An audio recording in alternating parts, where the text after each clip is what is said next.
ચોમાસું માથે પણ ખુલ્લી ગટરો અને ખાડાઓ યથાવત. પ્રી મોન્સૂન કામગીરી માત્ર કાગળ ઉપરના આક્ષેપ. ચોમાસાની ઋતુ માટે હવે માત્ર 15 દિવસનો સમય બાકી છે, છતાં વડોદરા મહાનગરપાલિકા દ્વારા અનેક વિસ્તારોમાં ખુલ્લી ગટરો અને તૂટેલા ઢાંકણા જેવા મુદ્દાઓ ઉપર હજુ સુધી યોગ્ય પગલાં કાર્યવાહી કરવામાં આવી નથી. ખાસ કરીને વોર્ડ નંબર 6માં આવેલી આ બેદરકારી સ્થાનિકો માટે મુશ્કેલીઓ સર્જી શકે છે. વડોદરા મહાનગરપાલિકાના તમામ વિકાસ કામો માટે મંજૂરી આપતી સ્થાયી સમિતિના અધ્યક્ષ ડૉક્ટર શીતલ મિસ્ત્રી છે, જે વોર્ડ નંબર 6માંથી ચૂંટાઈ આવ્યા છે. આ જ વોર્ડમાં અને ખાસ કરીને પાલિકા કચેરીથી માત્ર 300 મીટરના અંતરે આવેલા વારસિયા ફતેપુરા રોડ પર વરસાદી કાંસનું ઢાંકણું તૂટેલી હાલતમાં છે. આ માર્ગે દૈનિક હજારો રાહદારીઓ પસાર થાય છે, જેમાં પાલિકાના અધિકારીઓ અને સ્વયં ડૉક્ટર શીતલ મિસ્ત્રી પણ પસાર થતા હશે.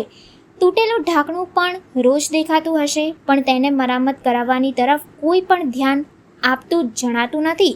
આથી હવે પ્રશ્ન એ ઉઠે છે કે શું પ્રી મોન્સૂન કામગીરી માત્ર કાગળ ઉપર જ છે?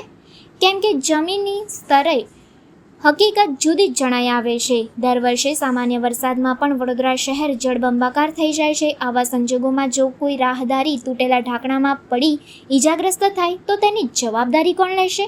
લોકોમાં વધુને વધુ ગુસ્સો જોવા મળી રહ્યો છે અને તેઓ માંગ કરી રહ્યા છે કે પાલિકા તાત્કાલિક અસરથી વોર્ડ નંબર 6 સહિત શહેરના તમામ વિસ્તારોમાં જોખમરૂપ ખાડા અને તૂટેલી કાંસોને યોગ્ય રીતે મરામત કરે અને ચોમાસા પૂર્વે કામગીરી યુદ્ધના ધોરણે પૂર્ણ કરવામાં આવે.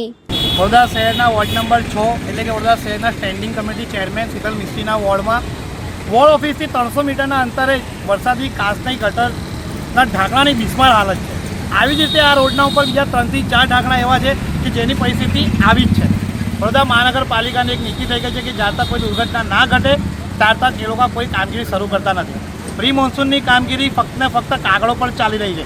વિશ્વામિત્રી મોટી કરવાની ઊંડી કરવાની કામગીરી તો ચાલી રહી છે, પરંતુ એની જોડે જોડે મહાનગરપાલિકાએ વરસાદી કાંસોને સાફ કરવાની અને આ પ્રકારના ઢાંકણાઓ કે જે આ બિસ્માર હાલતમાં છે એને પણ રિપેર કરવાની કામગીરી કરવી જોઈએ. પરંતુ મોટા ઇજારદારોને ઇજારો આપીને અને ફક્ત કાગળો પર કામ બતાવી અને પૈસા પાસ કરી લેવાનું એક મહાનગરપાલિકાનું મોટું કારસું ચાલી રહ્યું છે, જેનું જીતું જાગતું નમૂનો આ વરસાદી કાંસને આ બિસ્માર હાલત છે.